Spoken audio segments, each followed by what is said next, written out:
mas a maioria não estou conseguindo. Estou assim vendo entre sombras, entre fantasminhas, entre olhar de brumas, de modo que, se você que costuma ser conhecido por mim não sentir que de caro foi, a razão é essa, esse o impedimento. Mas eu quero te ver com o rostinho mais de perto e te dar um beijo ao final, com todo o carinho e com todo o amor que essa fé nos ensina a ter, e sem cuja realidade nada aproveita, nada faz sentido, é perda de tempo. E é sobre isto, de certa forma, que eu quero conversar com você, sobre a quantidade de tempo que a gente perde com coisa nenhuma, em nome de Deus. Quanta expectativa falsa, quanta esperança frustrada, porque baseada em névoa, quanto sonho de natureza pueril, quantas expectações completamente tolas, que não carregam a semente de nenhuma promessa divina a ser experienciada, vivida, e frutuosidades decorrentes disso, a partir da palavra implantada em nós e cujas realidades nunca parecem se materializar nem acontecer. E eu até me admiro da quantidade de pessoas que se mantêm participando, frequentando, expressando esperança em algo que aparentemente produz tão pouco resultado. E tem um outro lado, de alguns anos para cá, sempre houve na história da chamada igreja ou do cristianismo, especialmente nos últimos 1.700 anos, aquele grupo enorme de pessoas que faziam barganhas com Deus, e quando as coisas não davam certo, e na maioria das vezes não davam e nem dão certo, elas sempre assumiam que não tinha dado certo porque elas não tiveram fé, a culpa é delas, quem não presta é elas, e elas vão insistindo, de projeto em projeto, de campanha em campanha, de objetivo em objetivo, de propósito em propósito, de meta em meta, e aí mudam de repente todas as coisas, estabelecem novos alvos, novos gols, porque mudou o pressuposto da filosofia religiosa ou de fé. O grupo ao qual se está unido agora ensina algo aparentemente novo, com a promessa de que, se for cumprido e vivido, você vai experimentar o que você nunca experimentou antes. E eu digo isso porque faz 50 anos que eu prego o Evangelho, vendo as reações mais variadas de milhões de pessoas neste país todo, de ponta a ponta, e no mundo todo, durante tantos anos, vendo e ouvindo as expectativas americanas, europeias, latino-americanas, ou africanas, ou do Oriente Médio, de pessoas que professam essa fé no Evangelho e que vão trocando as suas expectativas por novas, sempre na esperança de não desistirem de nada e prosseguirem. E é difícil você encontrar aquele grupo de pessoas que consegue fazer uma síntese do que de fato Jesus prometeu, ensinou, praticou e viveu. Porque se de um lado nós temos aqueles que acham que Deus tem que ter o compromisso de enriquecê-las, de favorecê-las de natureza física e de saúde, de tal modo que elas quase não adoeçam ou passem incólumes, como foi o caso agora na Covid, que o grupo que mais morreu dentre todos os que morreram foram grupos de cristãos evangélicos negacionistas, que diziam que pela fé em Jesus eles não pegariam nada, que viviam na terra de Gósen, que não é gozação, mas é aquela terra de Gósen, também não é para ejaculação, é a terra de Gósen lá de Gênesis e de Êxodo, e especialmente em Êxodo, o povo de Israel morava na terra de Gósen, onde praga nenhuma chegava. E aí tem muita gente que quando chegam essas horas das pragas, dizem que o chamado povo de Deus continua morando na terra de Gósen. E parece uma gozação, porque morreu mais gente dessa suposta cidadania da terra de Gósen do que de qualquer outro grupo. Quem botou máscara morreu menos, quem ficou mais distante morreu menos, quem tomou vacina assim que elas chegaram morreu menos ou deixou de morrer, ou de ser internado de maneira grave. Mas os crentes, e no meio deles os pastores, foram os que mais morreram dentre esses 600 e tantos, mais de 650 mil indivíduos que morreram no nosso país. É o pessoal que acha que Deus só é Deus se ele criar uma diferenciação entre você e o resto do planeta.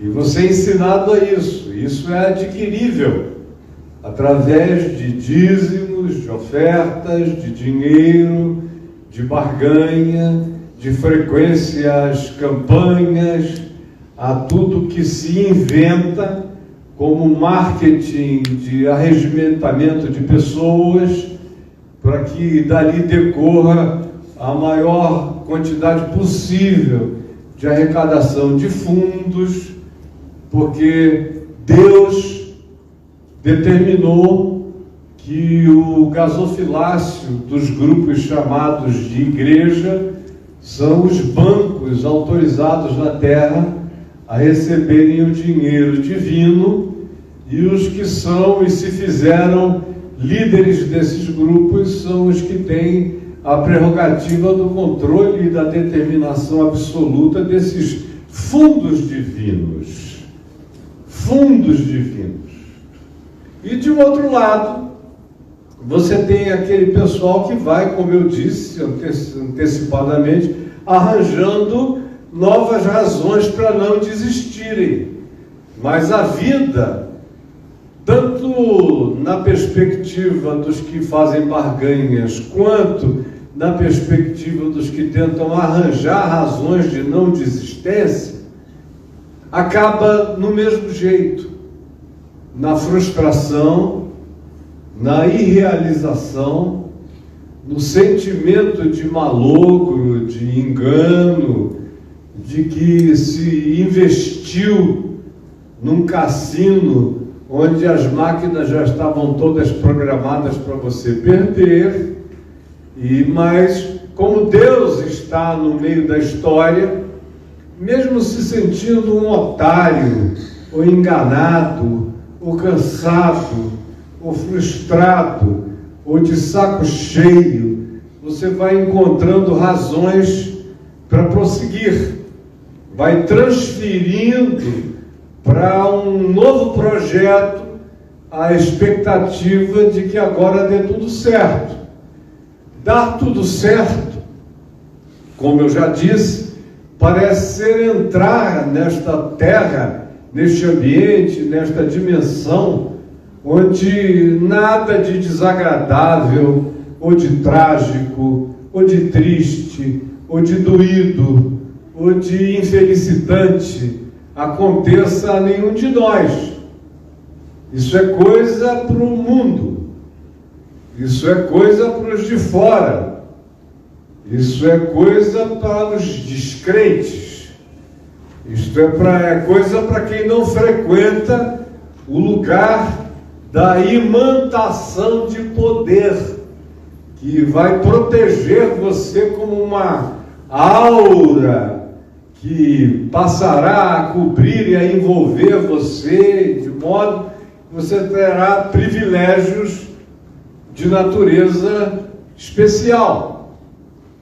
E o que sempre me admirou na vida é que, lendo os evangelhos que nós temos no Novo Testamento, que, a meu ver, são os únicos evangelhos que caberiam no Novo Testamento, e é bom que haja 3 deles dizendo mais ou menos a mesma coisa, com pequenas diferenças, o que dá validação autoral e de significado e de corroboração humana muito mais forte para as narrativas, porque se todos 3 dissessem exatamente a mesma coisa, com vírgulas, ponto e vírgulas, sem nenhuma variação, era sinal de que era um copismo artificial. Mas não, justamente porque um diz que eram 4.000, o outro diz que eram 5.000, porque a variação de números acontece.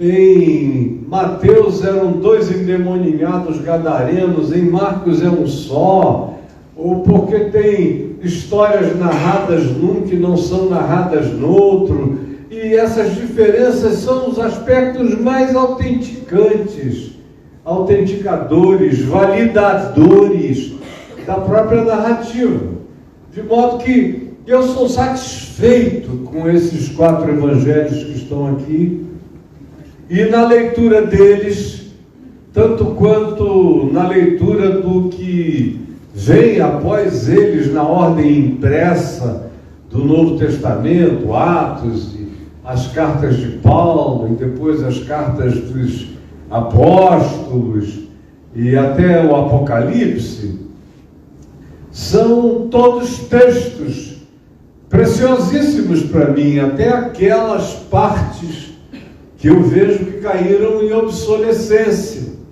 porque graças a Deus a sociedade evoluiu, e o que era princípio do Evangelho anunciado e proposto, e que não tinha sido possível e nem passível de vivência por aqueles que faziam parte daquelas comunidades originais e primitivas, era porque eles habitavam no meio de uma sociedade profundamente atrasada em relação ao que Jesus tinha proposto como evolução para cada um de nós, aonde deveríamos chegar, num lugar, numa sociedade onde não houvesse etnicismos, judeus, nem gregos, nem bárbaros, nem citas, nem celtas, nem grupos étnicos de qualquer que fosse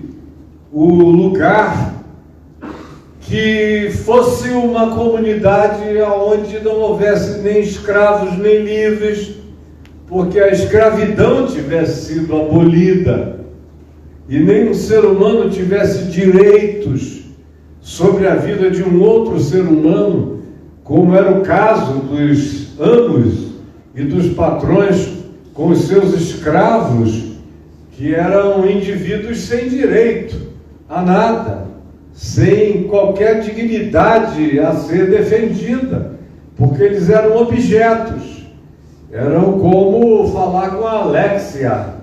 Alexia, e acende a luz, é melhor, mas naquele tempo era Alexia, tira a calcinha, fica de 4 aqui para mim. Aí lá ia o escravo e tirava, e lá vinha o chefe dele, o patrão, e vapt-vupt. Sério, não é brincadeira, não existia qualquer que fosse o significado.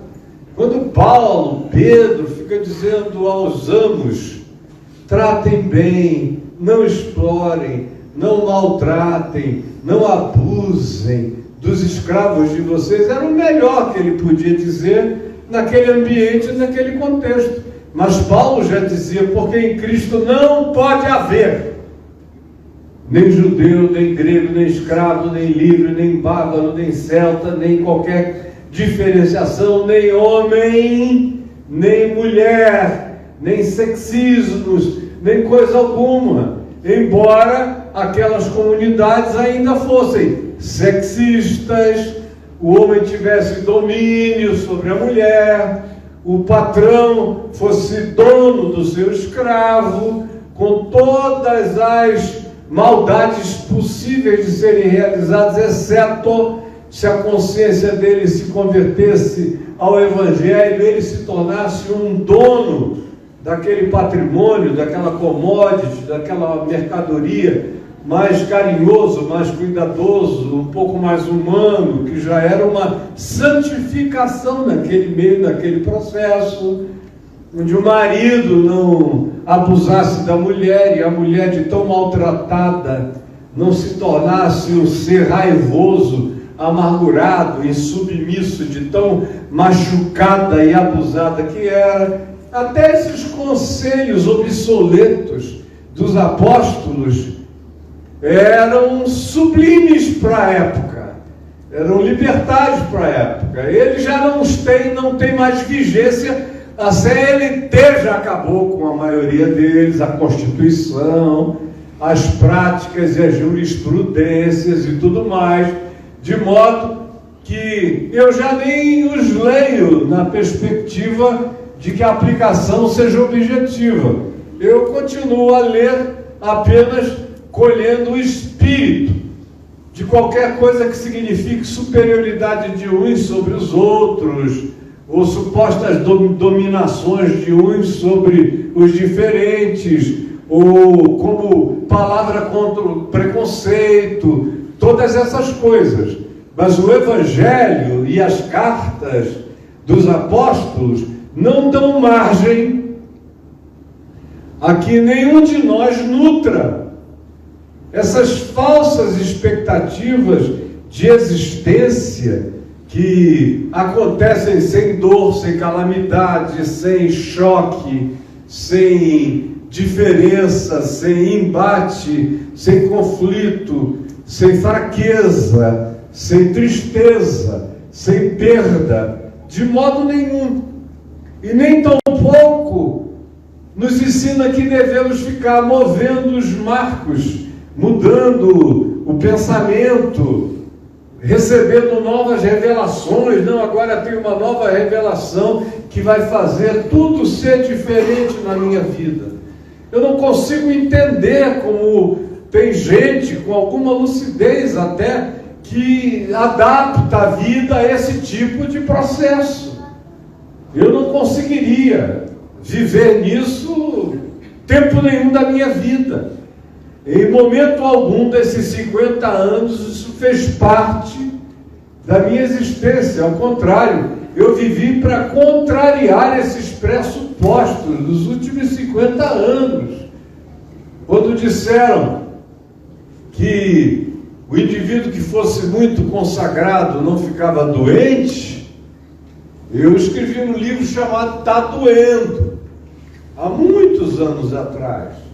Quando começaram a dizer e ensinar as teologias da prosperidade, eu comecei a publicar livros sobre a doença dos homens santos de Deus que morreram das suas próprias enfermidades, apesar de serem gente santa. Quando começaram a dizer que qualquer tipo de dor humana era coisa diabólica, eu comecei a mostrar a quantidade enorme de dores vividas, para não falar em Jesus, que nos ensinou que é necessário antes padecer para depois entrar na glória. Ou para não falar em Paulo, que diz: gloriemo-nos nas próprias tribulações, sabendo que a tribulação produz, e que a palavra produz, tanto nos Evangelhos quanto no Novo Testamento, vem sempre ligada à dor, a sofrimento, a perda, a frustração. Não tem nada com mais poder de adubamento, de fertilização, de maturação, de crescimento, de evolução, de desenvolvimento da salvação como caráter, como consciência e lucidez, do que a dor e tudo aquilo que a ela se vincula. Eu não sei como isso acontece. Por exemplo, eu teria já que ter lido o texto aqui em Colossenses, mas eu só pensei em Colossenses de novo agora, porque o Novo Testamento todo é assim. Mas Paulo, aqui em Colossenses, ele lida com duas categorias antagônicas com a maior tranquilidade. Ele fala enfaticamente como proposta, e eu gostaria que depois você lesse toda a carta de Paulo aos Filipenses, é curtinho, e fácil e gostosa, é uma sentadinha você lê. E a grande ênfase dele é alegrai-vos. Alegrai-vos no Senhor. Outra vez vos digo, alegrai-vos. Ele diz, não me desagrada. Eu estou num perrengue danado, mas eu fico feliz em saber que vocês estão alegres. Por favor, fiquem alegres. Deixa eu dar uma boa notícia, eu estou preso, sentado aqui no ninho de correntes da guarda pretoriana, dos romanos, num calabouço gelado, frio, sem perspectiva, numa chatice horrorosa, sem banho de sol, sem coisa nenhuma. Não sei nem se vou viver ou se vou morrer, mas olha, está tudo bem. Os guardas da guarda pretoriana, que foram designados para cuidar de mim e que fazem turnos aqui de 8 em 8 horas e vão se revezando de 2 em 2 e ficam aqui dando mole em pé do meu lado, estão se convertendo todos. São filhos de senadores, têm acesso à corte. Então, vários da corte, da casa de César, vos saúdam, porque eu estou aqui, mas não estou dando mole. O Evangelho está entrando por aí.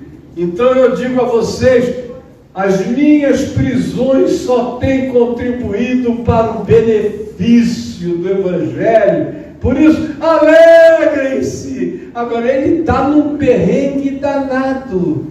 Aí ele diz, como fiquem felizes, e foi para vocês ficarem felizes que eu estou devolvendo a vocês Epafrodito, que é do meio de vocês, que ama vocês, que é mensageiro de vocês, que é o meu grande porta-voz no meio de vocês, e que veio trazer dinheiro para me sustentar na calamidade que eu estou vivendo.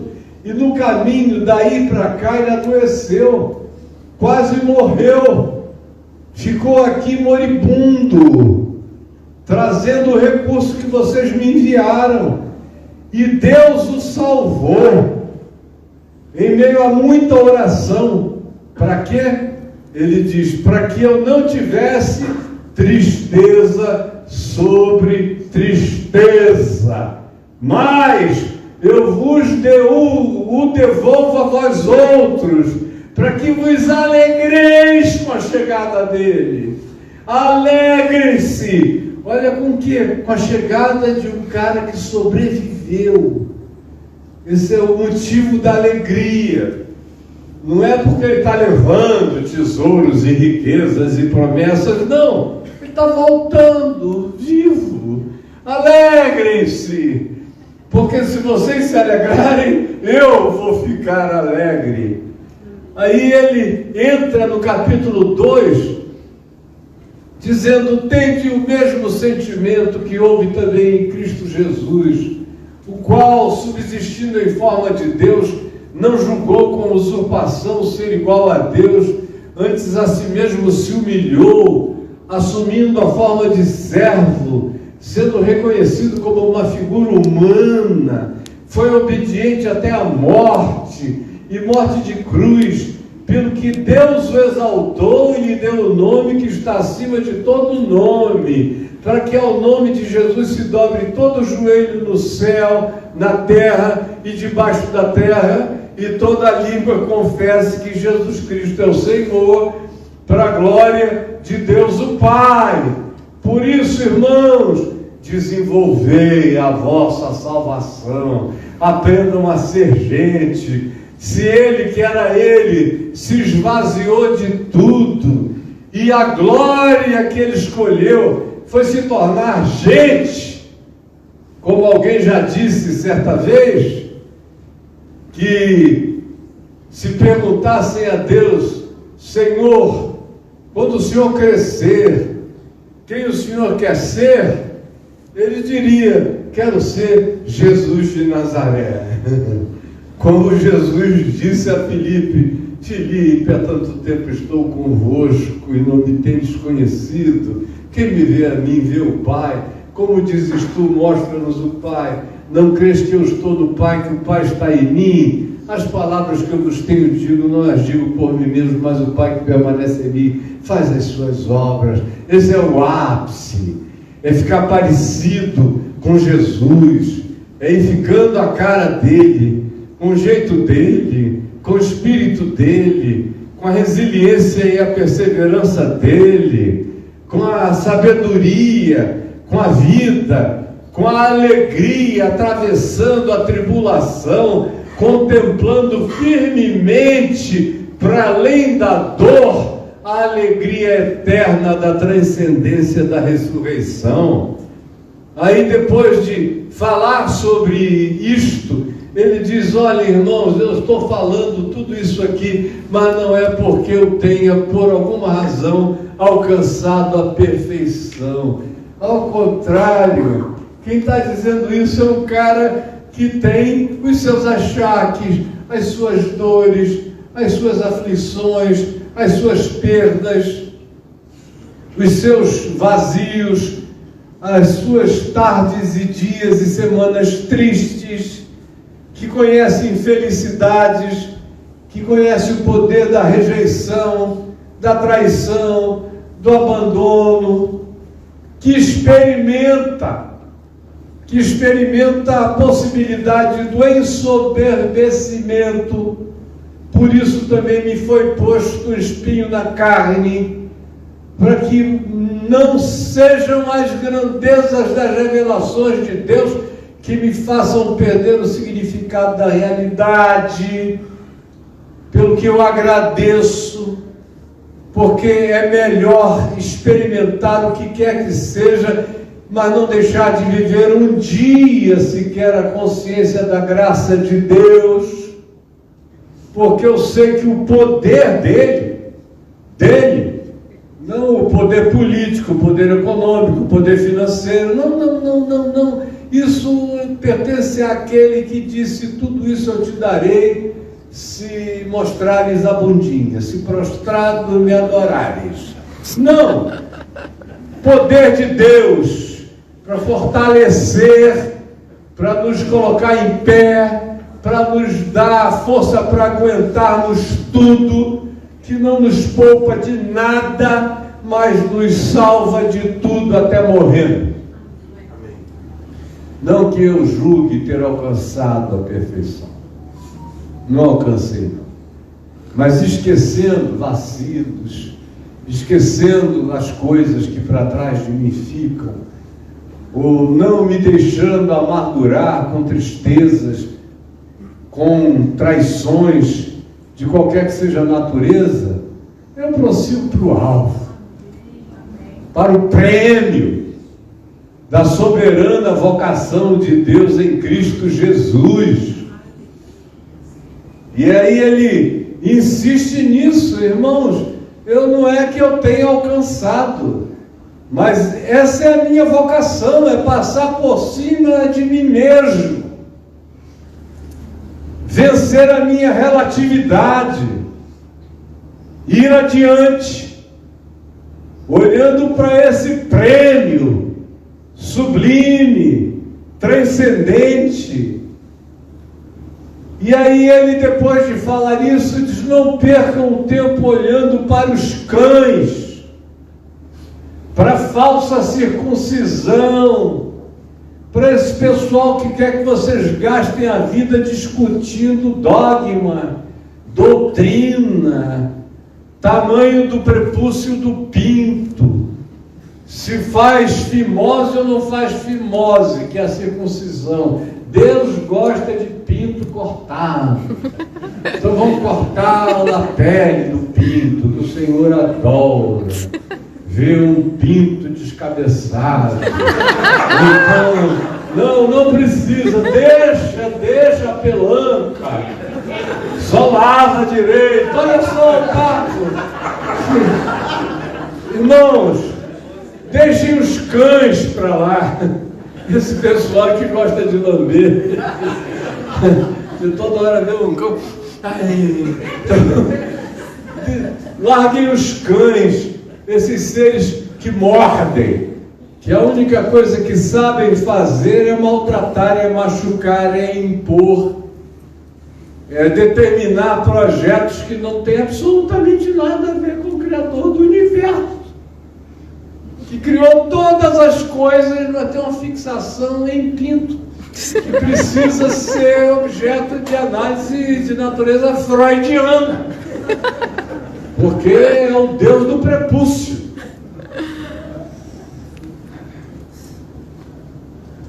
Deixem de concentrar o olhar de vocês nesse pessoal, na falsa circuncisão, no pedigree religioso.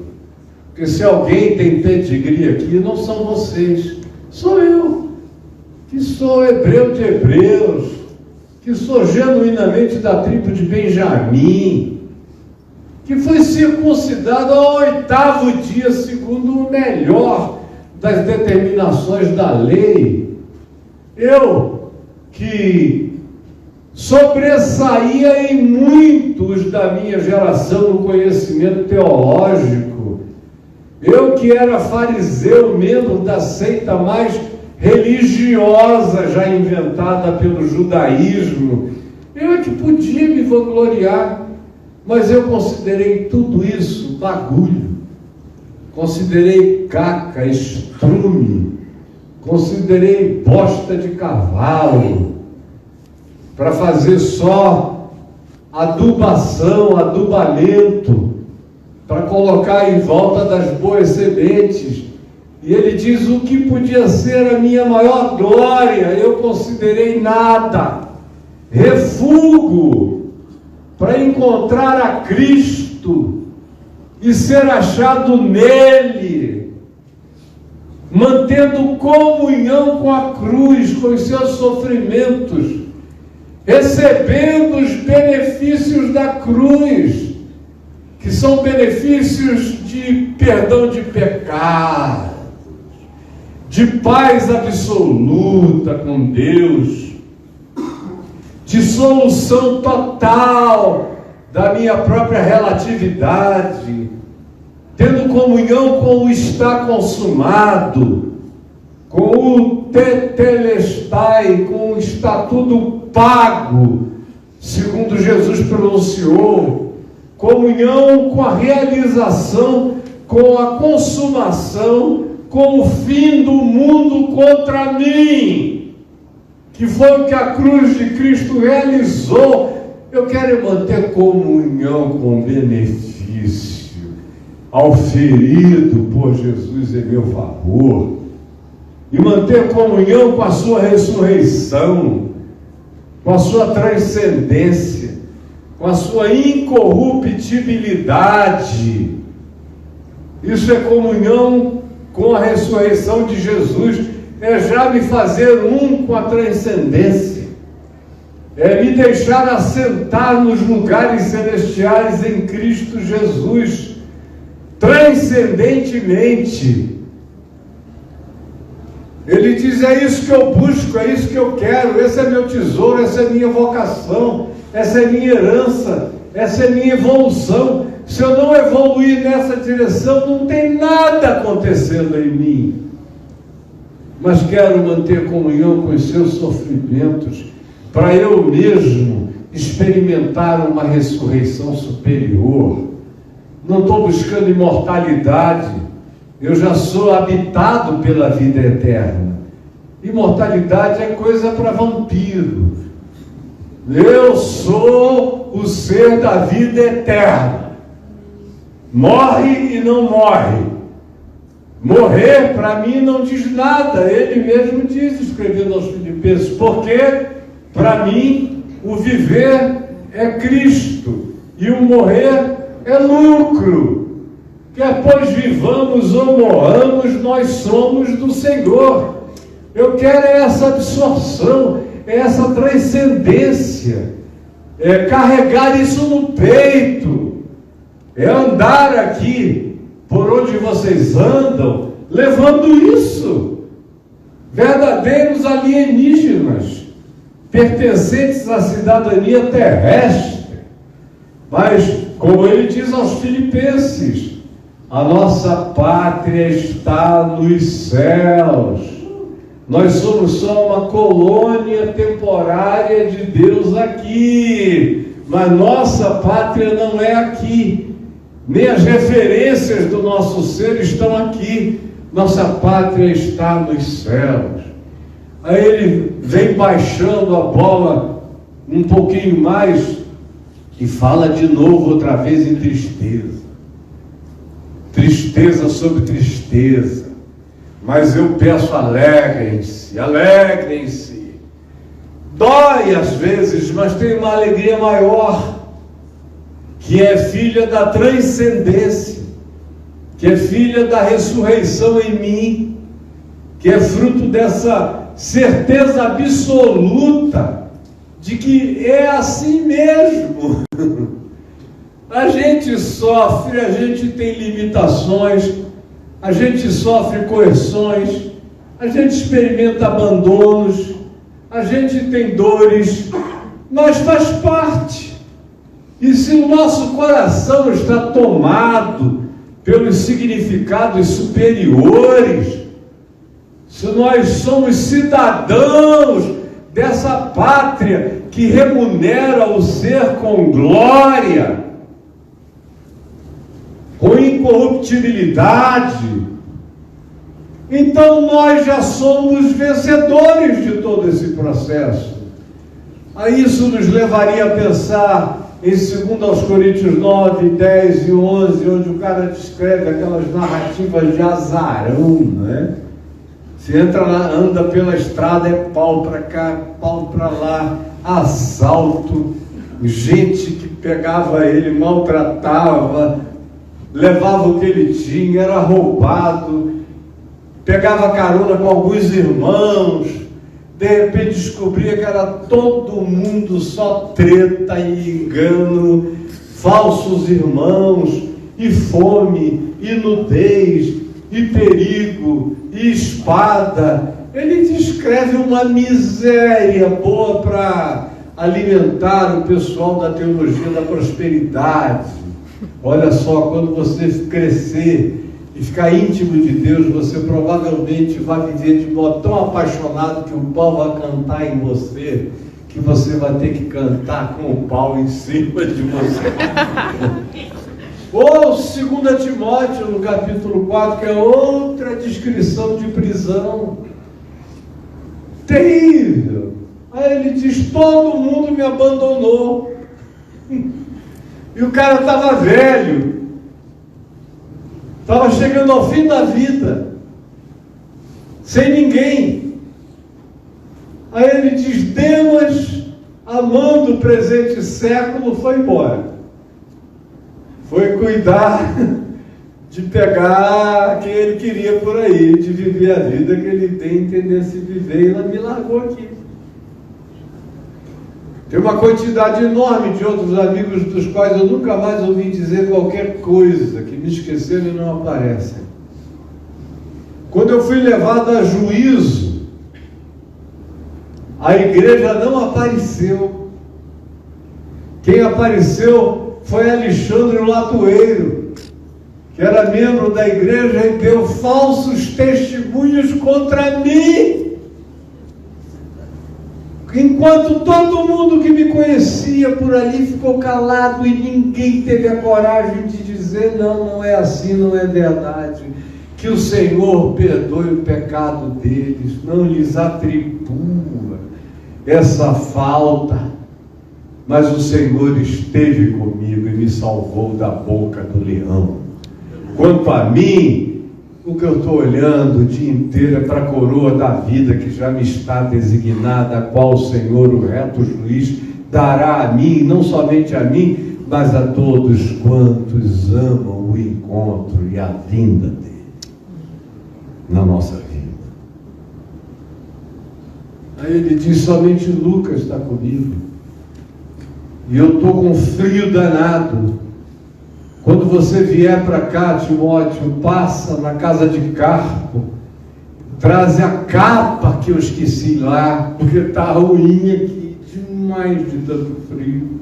E o tédio está me matando. Traz os livros que eu esqueci, os pergaminhos, na casa de Carpo, para eu ter o que fazer, para eu me distrair. Está frio, está melancólico, nostálgico, horroroso, um tédio de infelicidade, abandonos, traições, de todos esses tipos. Mas o Senhor está comigo, e o meu amigo Lucas também.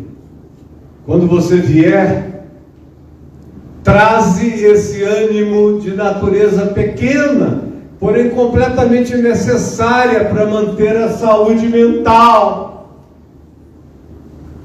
Então esse homem, que conhece dores de uma natureza que eu nem ouso imaginar, com uma frequência cotidiana, que não dá nem para pensar. Eu fui preso uma vez, fiquei 3 noites e 4 dias preso, foi uma delícia, uma bênção. Pregando de manhã, de tarde, de noite, uma coisa injusta que me deu uma alegria enorme, porque quando você é preso por ter feito o que é errado, deve ser um horror, mas quando você é preso por ter feito nada do que você é acusado, meu querido, eu fiquei, foi cheio do Espírito Santo, foi uma glória para mim. Minha mulher chateada, porque 2 filhas conseguiram me tirar antes da hora de lá, e ficaram lá: vem, sai, e eu não saía, foi em cima de uma mesa pregando e pregando e pregando. Preguei de manhã, de tarde, de noite, na cela só ia dormir 3 horas da madrugada, porque o pessoal não deixava eu dormir, respondendo perguntas e fazendo oração. E 6 da manhã tinha que estar em pé para xepa. E aí era o resto do dia pregando, e os guardas ouvindo, e todo mundo: prega mais, reverendo. Assim é uma delícia. Mas tem gente aqui que quer perder a fé. Por que Jesus deixou isso acontecer comigo? Porque é assim mesmo, especialmente se você anda no Evangelho, e anda tranquilo, e anda em paz, e não anda com instrumentos de defesa para todos os lados. Eu sou um dos caras, desculpem a expressão, menos paranoicos que eu conheço. Sou eu. Sem medo de ninguém, nem de coisa alguma, nem em lugar nenhum do mundo, nem da terra. Desde que o Evangelho explodiu em mim, eu fiquei desse jeito horroroso. Esse é meu tesouro. Aí vem Paulo e entra lá em Filipenses 4, dizendo: eu te peço que tu ajudes a Evódia e a Sintique a pensarem concordemente uma com a outra, a terem o mesmo coração, a unirem a consciência ao invés de se dividirem em conflitos dentro da comunidade. Aí ele diz: seja a vossa moderação conhecida de todos os homens, sejam pessoas equilibradas, saudáveis, com autocontrole, que mantêm um caminhar pacificado e sem exacerbações de nenhuma natureza, que a vida de vocês seja um testemunho de equilíbrio, de bom senso, no pensamento, na atitude, no comportamento, na vida, porque se o Evangelho é verdade em vocês, isso tem que se manifestar, senão tem alguma coisa errada. Aí diz, não andeis ansiosos de coisa alguma. É maravilhoso isso, o cara está preso. Você encontrar um preso que não esteja ansioso de coisa alguma é uma situação absolutamente inusitada. A maioria dos presos estão muito ansiosos. Se quando é que eu vou sair daqui? Meu Deus, o advogado não veio. Naquele tempo não tinha nada disso, não. Você ficava ali enquanto quisesse. Mas ele lá de dentro dessa câmara de ansiedades escreve para os filipenses: não fiquem ansiosos com nada. Ó, eu é que devia estar, eu estou aqui. Vocês, livres, parem de ansiedade. Foi o que Jesus ensinou. Não andeis ansiosos ou ansiosos de coisa alguma. Antes sejam conhecidas os vossos anseios, desejos ou anelos, ou esperanças, através da oração e da súplica diante de Deus. É assim que vocês resolvem a ansiedade, como diz Pedro, lançando sobre ele toda a vossa ansiedade, porque ele tem cuidado de vós. Transfiram para ele e descansem. Aí ele prossegue em Filipenses 4 e diz: agora, irmãos, finalmente, sede de bom. O que vem agora? Aí ele diz: eu quero ensinar vocês a pensar. No que pensar. Quero tematizar o pensamento de vocês. Quero ver se vocês limpam a mente, se fazem higiene mental. Que pensar? Tudo que seja sincero, ao invés de ficarem com aquelas elucubrações perversas.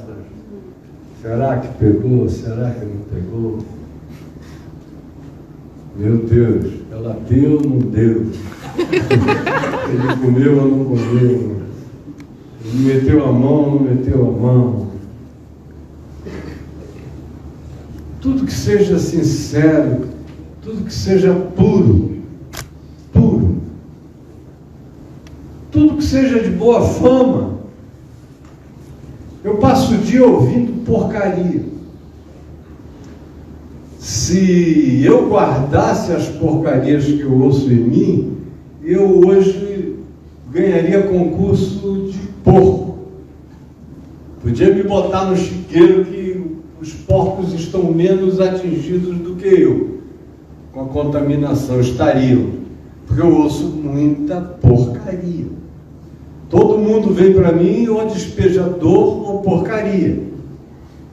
Raramente eu não ouço o que não seja uma dessas duas coisas. Mas, pela misericórdia de Deus, a minha mente é pura. Eu não penso maldade antes de tudo ou sobre qualquer coisa. A pessoa vai ter que me demonstrar mesmo. Porque eu dou todas as chances dentro de mim para que aquilo não seja nem o que aquilo está aparentando ser. Eu não tenho nenhum desejo de me tornar tão espertalhão ou adivinhador que não seja nunca mais enganado na vida. Ao contrário, toda vez que me enganam, eu sinto um estranho prazer. É um negócio horrível de dizer. Porque é sinal de que eu estava limpo na parada, eu fui mesmo com meu coração mais aberto, aí me enganou. Aí chega alguém e diz, mas escuta, você já não foi enganado bastante? Eu ainda não.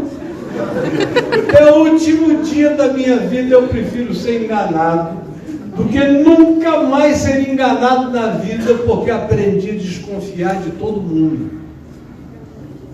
E é uma oração que quem anda comigo há muitos anos sabe que sempre foi a minha, desde que eu me converti em Manaus, há 50 anos. Eu fiz essa oração, Jesus, eu posso ser enganado todo dia, eu só peço que tu me livres de nunca mais ser enganado, porque desaprendi a confiar no meu próximo. Eu tenho discernimento, não me entrego ao engano como um privilégio, mas exercitando a média ponderada e equilibrada e moderada do discernimento e da confiança, eu me dou. E se alguém quiser ser contra isso, é problema dele, dela. Mas ele ou ela não conseguirão fazer meu coração ficar insincero, impuro, desconfiado, nem amargurado por causa da maldade deles ou de ninguém. Amém. Eles que sofram da sua própria realidade. Eu quero manter essa mente em estado lúcido, limpo e puro. Lúcido é o que carrega a luz. Amém. Aí Paulo diz, e com o coração e a mente escolhendo aquilo que seja de louvor e não de desonra, escolhendo aquilo que seja de melhor fama e não de má fama, escolhendo para vocês esse tipo de pensamento, porque se existe algum bem, seja isso que ocupe o vosso pensamento. Encham a mente de vocês de coisas boas, não de otarização, mas de sabedoria, de sensatez, com moderação, com equilíbrio, com bom senso e com aquela vontade predisposta de que o outro não esteja mentindo contra si mesmo, porque todas as vezes que me enganaram na vida, não me enganaram a mim, enganaram a si mesmos. Eu nunca fui enganado. Os que me enganaram é que estavam se enganando. Os que me traíram é que estavam se traindo. Aí Paulo diz, aprendam a pensar. Se alguma virtude há, se algum louvor existe, seja isso que ocupe o vosso pensamento, e o quê? E o Deus da paz será convosco. Eu não sei o que vocês querem, mas eu quero passar pela vida com paz. Paz é o que eu quero. Eu troco muita coisa por paz. Troco razões. Eu podia esmagar a barata com 3 palavras. Burro. Mas se não for uma coisa que vá salvar a vida dele, se for só para eu me sentir vitorioso, deixa ele pensar que sabe alguma coisa, eu vou ficar calado. Não estou afim, não tenho esse tempo. Se não quero ter razão, exceto quando a razão significar aquilo que eu não posso barganhar com ninguém, nem com coisa alguma, que tenha a ver com a espinha vertebral da consciência do Evangelho. Mas se for besteira da periferia, pode ficar à vontade, menino. Não tenho tempo a perder com bobagem. Por que o senhor não respondeu? Ele, tem tanta gente que gostaria de ter um bate boca comigo, estão esperando há anos. E aí mandam recados, ficam frustrados, porque de mim não terão isso, não querem conversar o que constrói, o que edifica, então não contem comigo. E a minha inteligência é preciosa demais para ser devotada à causa da pocilga. Não tenho tempo para isso. E a paz de Deus, que excede a todo entendimento, ou a paz de Deus, encherá os vossos corações. Aí ele explica porque, irmãos, isso tudo isso que eu estou falando desde o capítulo 1, eu não sei se vocês perceberam, mas eu fiz uma viagenzinha supersônica em Filipenses com vocês. Então, desde o início, aonde quando ele está triste, mas ele diz, fiquem alegres, eu também já estou entrando noutra. Enquanto eu estou falando com vocês, olha meu coração como é que está ficando. E se vocês já aprenderem a viver assim, a praticarem isso, se esse for o tesouro de vocês, se eu puder ser o coach, não o co-coach de vocês, o coach, o mestre de vocês, aquilo que vocês viram em mim, ouviram de mim, me viram viver e praticar, ainda que sem perfeições e absolutizações de nada, porque eu não julgo que eu tenha alcançado a perfeição. Mas assim mesmo eu digo, podem olhar para mim, porque eu não estou de falsificação. Eu não alcancei a perfeição, mas eu não troco a minha vida pela existência de ninguém no planeta Terra. É isso que ele está dizendo.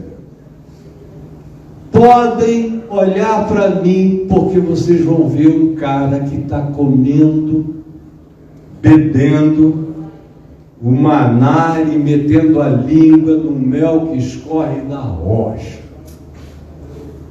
com satisfação e plenitude, crescendo, evoluindo, desenvolvendo a salvação com temor e tremor todo dia, ficando mais parecido com Jesus.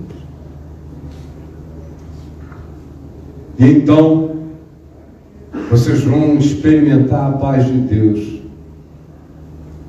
E quando vocês começarem a viver assim, e só vão viver assim, se andarem assim, se cultivarem esses princípios da vida, da mente, do pensamento, da atitude, da resposta, da escolha, da decisão, dos princípios, das práticas, das respostas, das posturas, das escolhas, porque tudo que eu falei a vocês até aqui é sobre isso.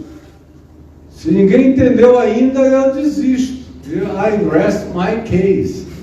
Porque, sinceramente, vai ser difícil de explicar. Aí ele diz, olha, se vocês aprenderem, viverem, praticarem, vocês vão ter a paz de Deus. A paz de Deus será convosco. Coitadinha, ele está tentando me seguir aqui. Sem problema. Está tudo bem? Então, a paz de Deus será convosco. Porque o resumo disso tudo, aprendi a viver contente em toda e qualquer situação. Ah, que coisa maravilhosa! O cara encurralou as circunstâncias. Pode criar o que criar, eu aperto a barata. Aprendi, isso a gente aprende. Isso é vida, é resposta, é exercício, é desenvolvimento. Você cresce para chegar nesse nível. Isso não é um privilégio de Paulo, não, é meu, é seu, como eu vi ser do meu pai, numa medida transbordante que eu nunca vi na vida de ninguém. E eu todo dia me nego a viver menos do que isso. É possível. Eu sou passível dessa experiência na graça de Deus. Essa é a sabedoria, essa é a verdadeira teologia. Esse é o verdadeiro ensino. Esse é o evangelho que não vira carne, sangue, postura, atitude, experiência, renúncia, graça, perdão, enfrentamento da tristeza sem nenhuma autovitimização, transformando calamidades em adubos, em riquezas, em oportunidades. É para isso que eu estou aqui, que você está aqui, que Paulo está escrevendo aos Filipenses. Isso a gente aprende. Não é magia, como muitos de nós fomos ensinados na magia. O cara pensa que quando eu terminar aqui eu vou chamar vocês à frente para dar um passe. Dá um passe da moçada, passar a mão para lá e para cá, tá amarrado. Declaro. Aí você vai para a sua vida idiota, embabacada, emburrecida, irracional, cheio da bênção de Deus, esperando que a cada burrice praticada haja uma bênção correspondente, a cada idiotice haja um resultado de sabedoria, para cada malandragem haja uma glória divina pairando sobre você, e em toda emanação de energia ruim ou hostil, você ganha uma aura de graça antitética em relação ao espírito perverso que você é e emana. É arriar um despacho. Você pode continuar cheio do que você quiser, mas me traga a galinha, a cachaça, a farofa, que a gente arreia aqui, eu passo a mão e você vai embora para tomar posse de todos os tesouros deste mundo. Aleluia!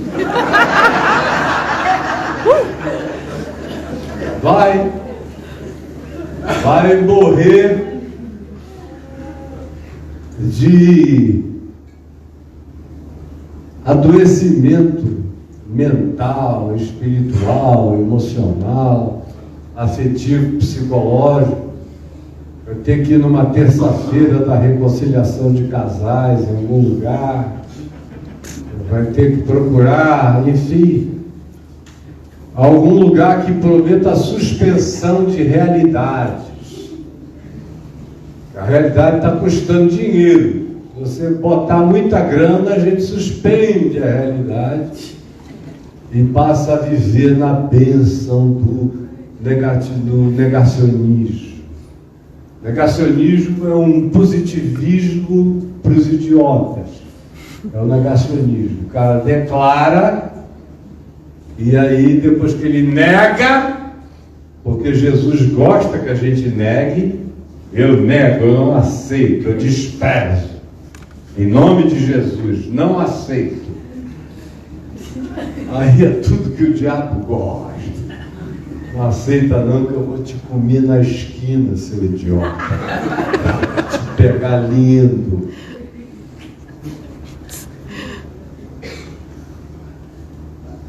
Porque eu aprendi a viver contente em toda e qualquer situação, tanto sei estar humilhado. Tem alguém aqui que sabe estar humilhado? Sei estar humilhado. Não é melhor divorciar, minha irmã? Eu encontro algumas mulheres que vivem em estado de humilhação, mas estão mais doentes do que humilhados, dependentes do que humilhados. O melhor caminho seria a porta da saída e a serventia da casa. Porque viver ali. Eu estou falando daquela humilhação da qual você não tem saída.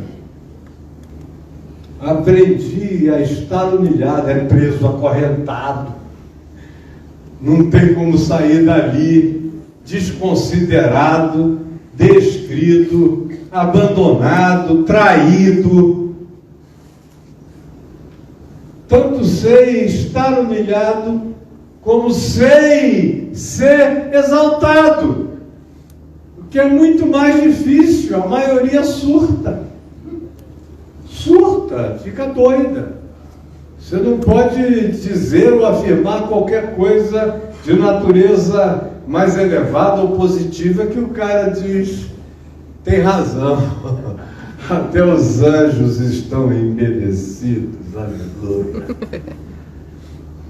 Não podem nada. Tem gente que nasceu para apanhar a vida inteira, para poder ter alguma chance de salvação humana, de morrer sofrendo como gente, pelo menos. Porque se você exalta qualquer coisa, o bicho surta, fica doido, vira semideus na mesma hora, querubim da guarda, representante da divindade, é o taquígrafo da Santíssima Trindade. E eu já vi disso a minha vida inteira até não aguentar mais. Mas eu aprendi a estar humilhado e a ser exaltado. Aprendi a ter em abundância. Aprendi a viver em escassez, com muito pouca coisa, quando é o caso.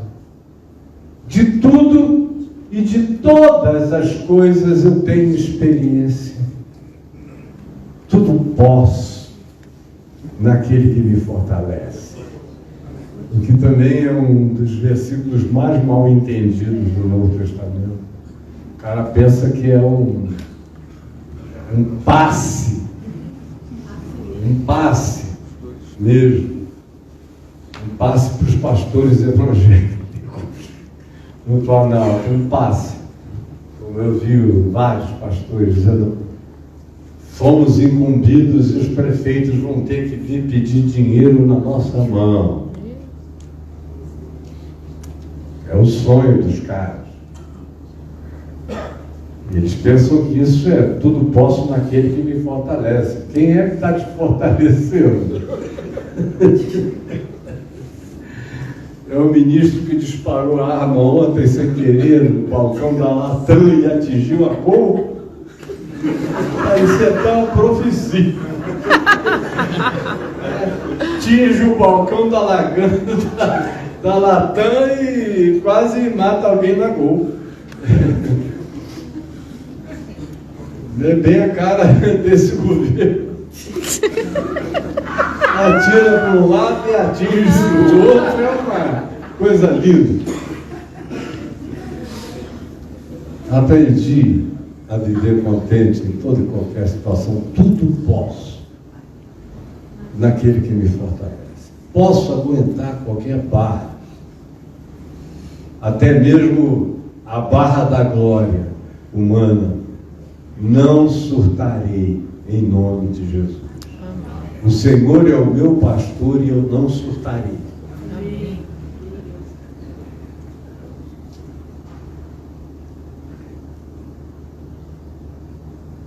Agora o resto é com vocês.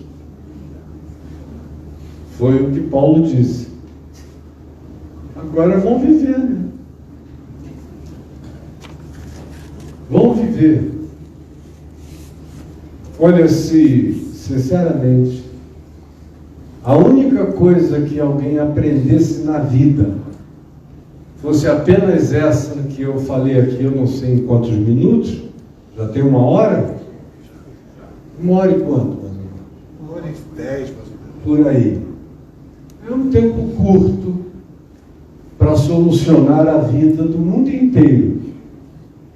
Porque se cada uma dessas coisas fossem postas em prática, com o coração quebrantado, com fé, esperança, amor e transcendência, pensando como Paulo diz aí mesmo, pensando nas coisas lá do alto,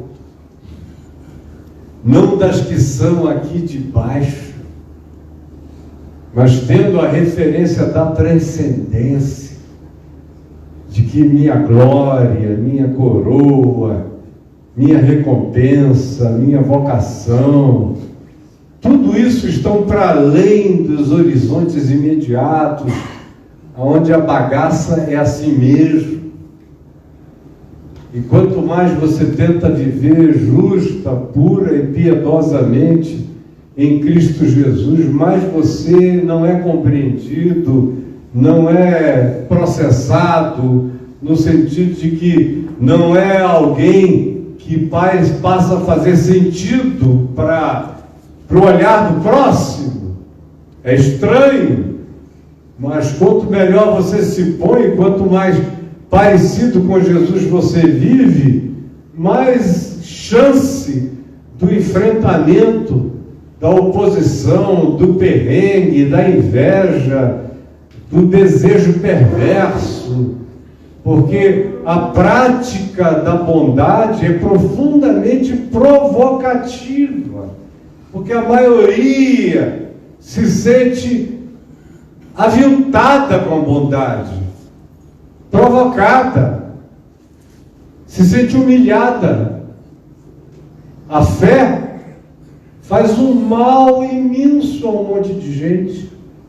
Eu tenho muitos amigos queridos, amados, do mundo inteiro, teólogos, pensadores, do melhor nível, e que estão sempre muito angustiados. Tem um caso com a melancolia. Vocês já viram aquele filme chamado Melancholia, que tem por aí? É um filme interessante de um determinado astro que vem na direção da Terra e o nome do filme é Melancolia. E quanto mais ele vai chegando, mais a angústia vai aumentando no mundo, as pessoas vão desmaiando de tristeza. Eu conheço muita gente que vive nesse estado de melancolia.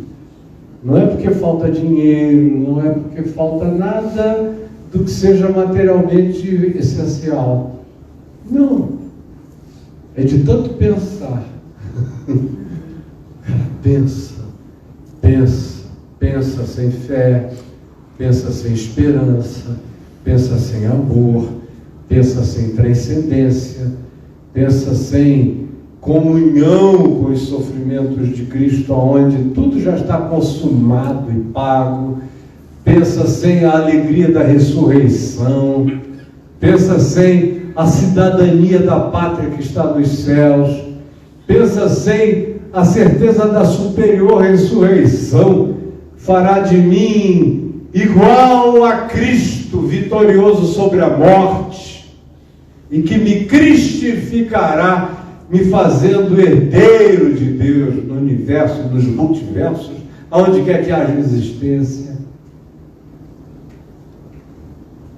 Não pensam assim, só pensam na linha do horizonte. Aí se tornam, como Paulo diz, escrevendo aos Coríntios, no capítulo 15, os mais infelizes de todos os homens. Felicíssimos.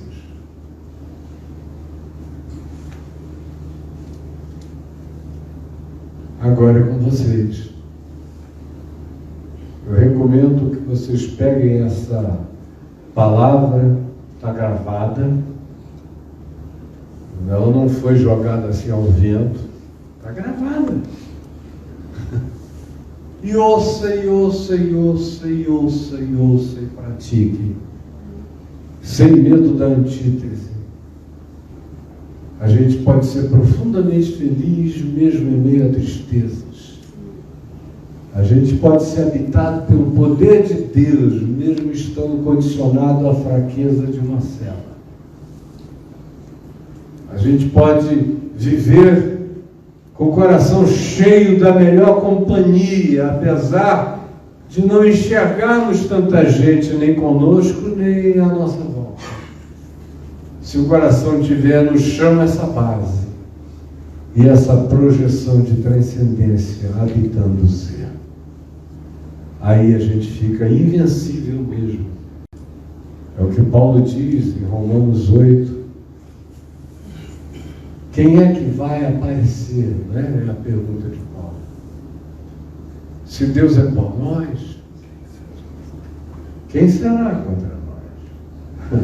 Eu adoro essa pergunta. Quem? Se aquele que não poupou a seu próprio filho, antes a si mesmo o entregou por todos nós, é por nós, quem será contra nós? Se aquele que podia nos acusar decidiu defender a nossa causa, quem será contra nós?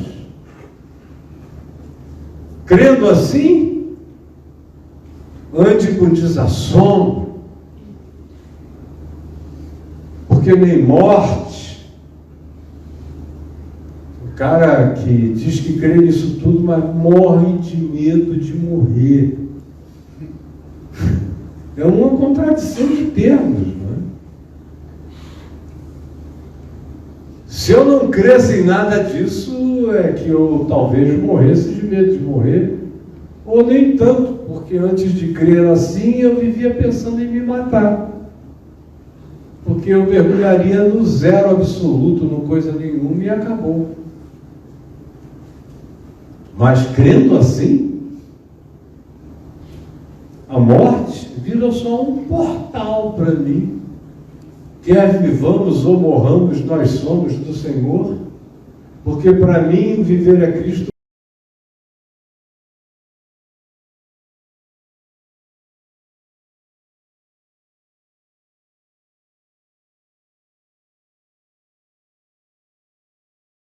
Morrer é lucro. Tanto faz, a morte morreu. Não estou falando de não ter preocupação com o filho, com o neto, deixar o que você puder de melhor, de mais. Também não tenho nem medo de viver em lugar nenhum, em geração nenhuma. Hoje em dia, com 67 anos, eu tenho pedido a Deus que me dê mais saúde do que eu jamais imaginei que teria. Chegar nessa idade para mim já é bônus. Sempre achei que eu ia morrer muito cedo, com fibrilação atrial desde os 27 anos, mas não morri. Tentando morrer dos 13 até me converter, eu não consegui me matar e eu tentei, eu fiz de tudo para ver. Aqui no Rio, na minha terra natal, se os caras dissessem que tinha que pular um abismo correndo a 180 por hora numa moto 350 novinha para ver quem é macho, lá ia eu. E fazia todo dia, e fazia no pior dia, e fazia na hora do pior movimento, roleta russa o dia inteiro. Eu fiz de tudo para me matar. Estava contando outro dia, me lembrei do dia em que eu tomei 33 pelentins juntos, na mesma hora, assim, vlupt, no carnaval de 1972. Aí comecei a morrer ali na frente do monumento aos pracinhas. O carnaval era na Avenida Presidente Vargas naquele tempo. É velho tempo. E aí um amigo meu me salvou, um colega da academia, e da Grace, que naquele tempo era o Centro Comercial de Copacabana. E ele tinha um puma legal, começou a chover muito, ele me jogou de braços abertos em cima do puma e me deixou horas lá, com a água caindo. Aquela chuva me salvou. E embora eu só tenha voltado a mim mesmo, isso era sexta-feira, na quinta-feira à noite da outra semana, eu tentei muitas vezes, não consegui, não fui bem sucedido. E no dia que eu falei, hoje vai, eu acabei sendo parado por uma multidão, fui obrigado praticamente a entrar num templo, ouvir uma pergunta que me deixou pensando e que sozinho me levou a Cristo de madrugada. E aí pronto, eu perdi a chance. Eu fui invadido por esse negócio, essa força alienígena, que não é desse mundo, por isso é alienígena. Não é desse mundo. Você é um ser que caminha no mundo movido por uma força alienígena, que não é desse mundo. A minha paz vos deixo, a minha paz vos dou, não vou lá dou como a dá o mundo. Não se turbe o vosso coração, nem se atemorize. Mas isso a gente aprende. Cada vez mais vai aprendendo. Tem gente que aprende precocemente, tem gente que não aprende nunca.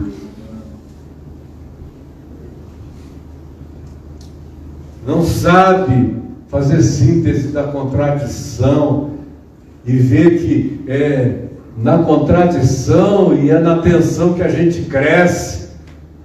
Como Elias que foi arrebatado aos céus num redemoinho. O que é redemoinho? É um choque de vetores e de tensões. Na vida é assim também. Você tem que aprender nessa prática.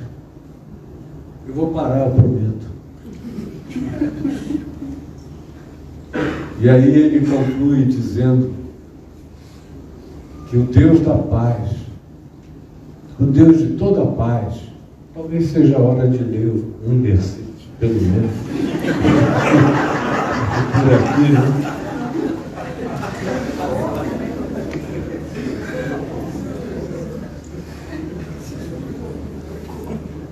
Só para não dizer que eu não falei de textos. Olha que coisa linda. Tanto sei estar humilhado, como também ser honrado. De tudo e em todas as circunstâncias já tenho experiência, tanto de fartura como de fome, assim de abundância como de escassez. Tudo posso naquele que me fortalece. E aí ele prossegue e diz: olha, minha gente, e o meu Deus, segundo a sua riqueza em glória, há de suprir em Cristo Jesus cada uma das nossas necessidades. Ora, a nosso Deus e Pai seja a glória pelos séculos dos séculos. Amém. Porque nem morte, nem vida, nem coisas do presente, nem do porvir, nem anjos, nem principados, nem potestades, nada, nem qualquer criatura universal jamais poderá nos separar do amor de Deus que está em Cristo Jesus. Quando isso entra, fica e se assenta na gente, e a gente vive por meio dessa consciência, aí desculpem, o resto vira quote e não passa disso. E eu não sei como é que vocês, tendo essa riqueza, buscam tanta porcaria nessa vida. Vamos ficar em pé, que o Senhor nos perdoe.